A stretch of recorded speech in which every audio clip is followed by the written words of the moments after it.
राम राम दोस्तों, मैं आपकी प्यारी दुलारी चुगल किशोरी। कैसे हैं आप लोग? देखिए, हफ्ता खत्म होने को है लेकिन टीवी की दुनिया का संकट खत्म होने का नाम नहीं ले रहा है। अनुपमा का तो सब कुछ उजड़ गया है, तो वहीं ये रिश्ता क्या कहलाता है में अभीर को गंभीर बीमारी होने वाली है, जिसके लिए किस्मत दोबारा अक्षरा को अभिमन्यु के पास जाने को मजबूर कर देगी। तो वहीं कुंडली भाग्य में करण आज भी प्रीता की याद में आंसू बहा रहा है, लेकिन उसे ये नहीं पता कि प्रीता जिंदा है। अब ये तो थी मोटा मोटी जानकारी, लेकिन पूरी जानकारी के लिए आपको हमारा रोज की तरह शो देखना होगा। तो चलिए जानते हैं कि आज किस किस के घर में क्या क्या होने वाला है।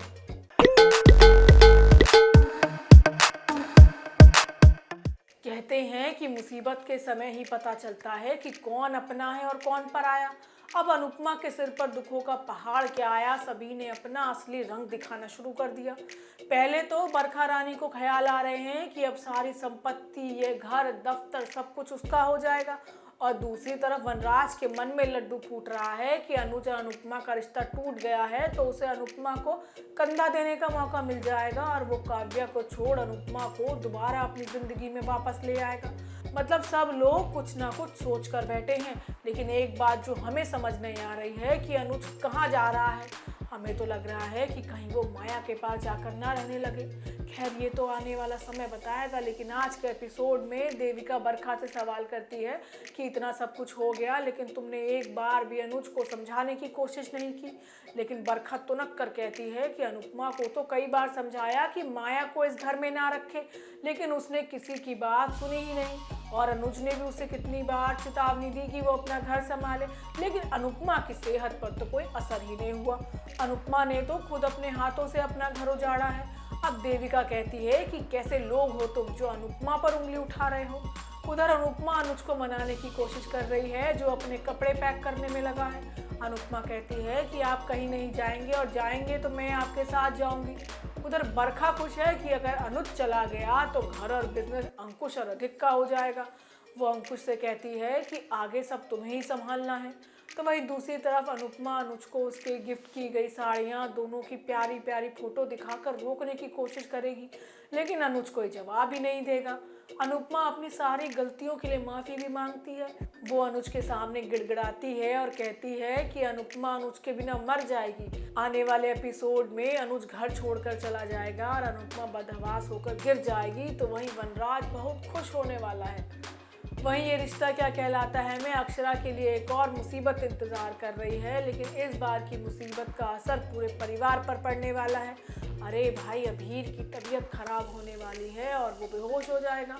कहा तो ये भी जा रहा है कि अभीर के इलाज के लिए अक्षरा को अभिमन्यु के पास जाना पड़ेगा, और वो अभिमन्यु भी अपनी सगाई छोड़कर अभीर के इलाज में लग जाएगा। आज के एपिसोड में होता ये है कि महिमा घर में सभी लोगों से कहती है कि सगाई हो रही है, अच्छी बात है, लेकिन पार्थ और शेफाली का मामला सिर्फ घर में ही रहना चाहिए जब तक इस पर कोई ठोस फैसला ना निकलता हो।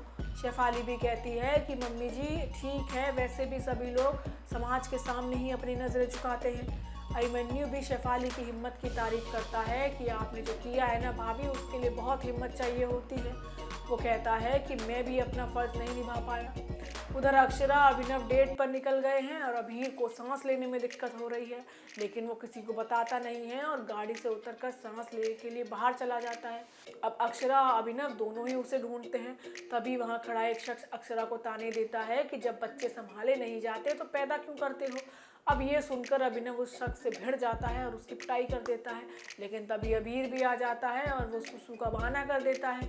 उधर कायरव घर पहुंचता है तो सभी लोग सवाल करते हैं कि वो कहाँ गया था। अब कायरव छिपाना तो चाहता है, लेकिन मुस्कान पहले ही बता देती है कि कायरव तो कसौली गया था।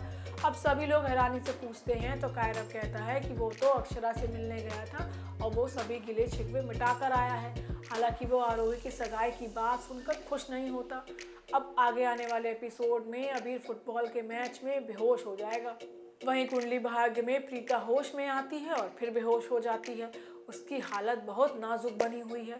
थोड़ी देर बाद सृष्टि डॉक्टर के साथ लौटती है, जो उसे बताता है कि प्रीता अब खतरे से बाहर है और दवाइयों का असर खत्म होते ही उसे होश आ जाएगा। उधर करण आज भी प्रीता के ख्यालों में खोया है।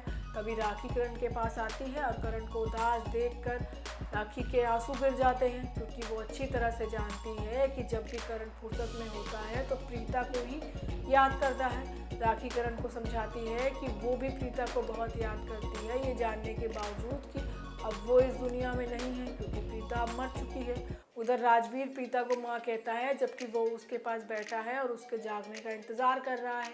तो वहीं गुम है किसी के प्यार में पुलकित पूरे परिवार के सामने पत्रलेखा की करतूत बताएगा कि पत्रलेखा ने उस पर और सई पर क्या क्या झूठे आरोप लगाए हैं कि उसने जानबूझकर पत्रलेखा का गर्भाशय निकाला है। इससे दोनों का लाइसेंस भी रद्द हो सकता है। अब इस बात के लिए विराट पत्रलेखा से सवाल करता है जिस पर पत्रलेखा उल्टा तमाशा करना शुरू कर देती है। वो परिवार के सामने कहती है कि सई ने तो ये सब जानबूझकर किया है क्योंकि वो मुझसे मेरा पति और बेटा छीनना चाहती थी। यहाँ तक कि वो घर वालों पर भी इल्ज़ाम लगाएगी। पत्रलेखा पूरे परिवार के सामने सई के कैरेक्टर पर सवाल खड़ा करती है। वो विराट से कहती है कि तुम्हारे ऊपर तो सई का जादू चल गया है कि तुम तो परसों उसके साथ छत पर सो रहे थे। अब उसकी इस बात पर सई भड़क जाती है और कहती है कि उस टेंट में हमारे बीच हमारे दोनों बच्चे मौजूद थे, लेकिन तुम्हें तकलीफ इस बात से है कि वीनू मेरे पास अब चैन से सो रहा है। लेकिन आज के एपिसोड में सई और पत्रलेखा के बीच जमकर बहस होती है और अब सई का केस सत्या के पास पहुंचने वाला है जो आगे जाकर विराट को भी लताड़ लगाएगा। तो दोस्तों ये तो थी आज के सीरियल की अपडेट। आपको हमारा शो कैसा लगा हमें लाइक कमेंट करके जरूर बताएं और अगर आपने हमारे चैनल को सब्सक्राइब नहीं किया है ना तो वो भी कर लें। आपसे फिर मुलाकात होगी इसी समय पर। राम राम।